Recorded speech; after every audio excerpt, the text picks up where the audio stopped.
Hi there, this is Sean, the Honest Book Reviewer, with another book review.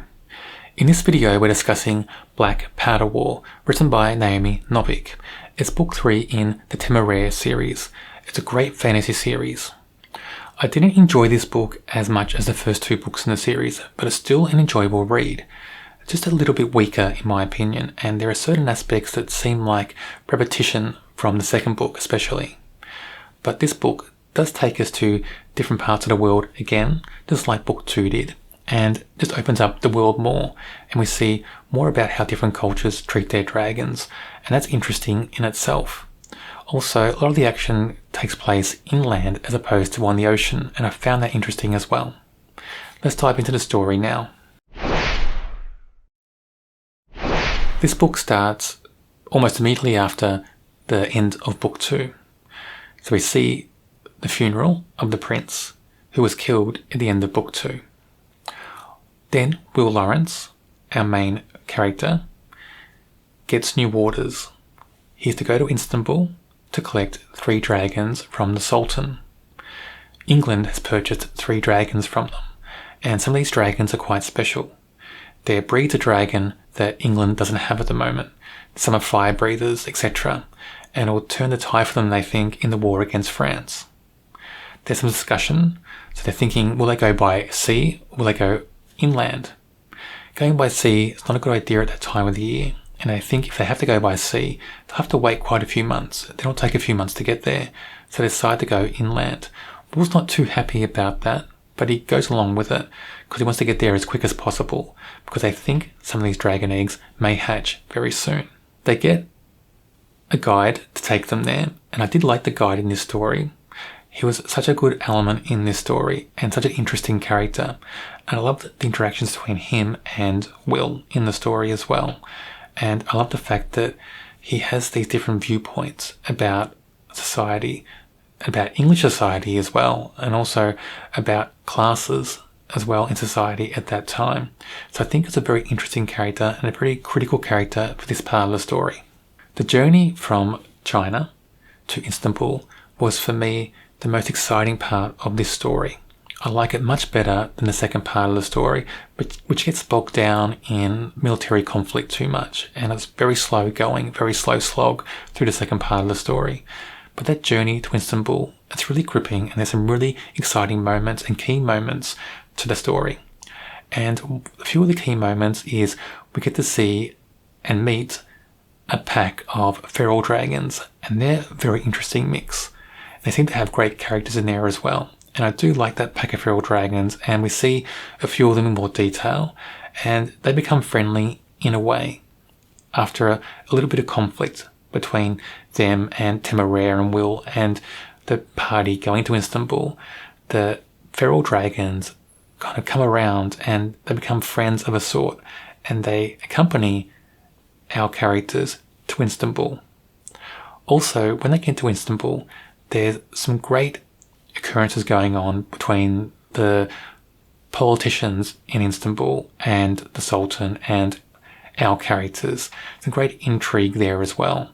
Some of it does feel a bit similar to what happened to the characters in China, and that's a bit repetitive in the story. So I didn't like that aspect that much, but I did like the intrigue about the eggs that are meant to collect and what's going on with the Sultan and why the ambassador in Istanbul, the English ambassador, has been murdered, and what happened to his aide that just vanished, and where's all the gold that England paid for these eggs that vanished as well. So that whole intrigue about those elements was a big part of this story, and that made it very gripping in this section of the book. So I will mention that they do get the eggs, and then they learn about the French are invading Prussia.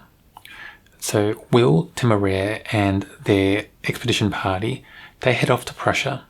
They find that they're bogged down in this conflict. They can't get out, and they're almost blackmailed in a way to help with the war effort. I don't mind that we have military conflict in this series because it's a historical novel based around a time where there's a lot of wars going on between France and England and that whole conflict in Europe as well at the time. So I don't mind that, but I think the author focused too much on military conflict in this story, to the expense of other aspects of the story. You know, that adventure kind of element, that fantasy element with the dragons, didn't have that much in the second part of this book. So I think the book suffered for that. But I say push through this book because in a lot of series you get, at least one book which you won't like as much as others. And this book feels like that for me. So I'm hoping the next books in the series will be to the same standard as the first two books. That's what I'm hoping for anyway. And it'll be interesting to see if that happens, because I've got more books to read in this series, and I do like all the characters, all the main characters in these stories. I do like them very much. Sake is the guide that takes our characters from China to Istanbul. I do like this character. He's written so well because you don't know whether to trust him or not. He seems to vanish at certain times, certain key moments, and then reappear. And he's very suspicious because of that, because certain things happen when he vanishes or when he reappears. So I do like that about him. Also, I like his points of view on society in general and the classes. I like that he doesn't bow down to Will. And Will tries to get angry at him sometimes and demand that he follows Will's orders. And you get some cynical, sarcastic kind of comments from Sake when that happens.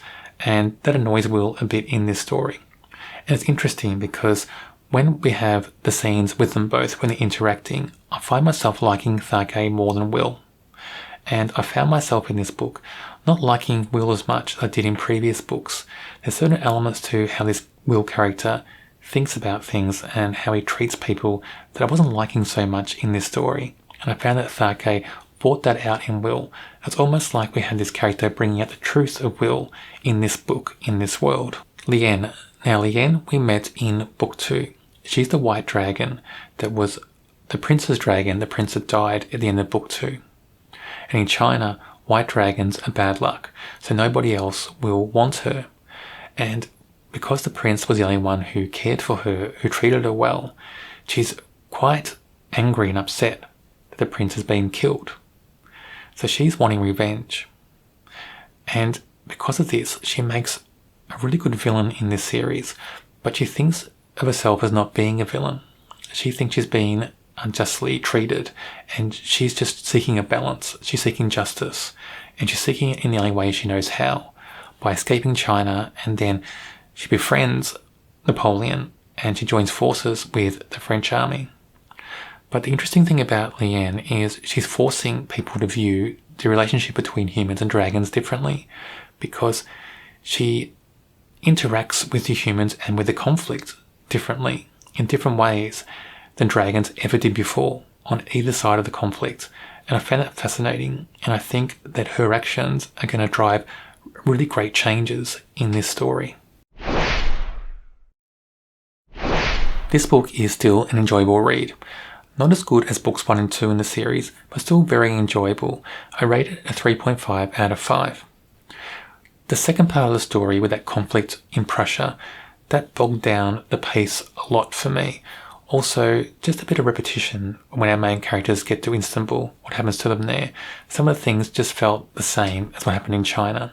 So I think the author needs to shake things up a bit, get a bit fresher with the scenes and the incidents for our main characters, not have them the same if they go to different cities in different books in the future. As I read through each book in this series, I'll do a book review and put that video up on my channel. If you don't want to miss out on those videos, check out my channel and subscribe. There's also a fantasy playlist on my channel. It should be on your screen now.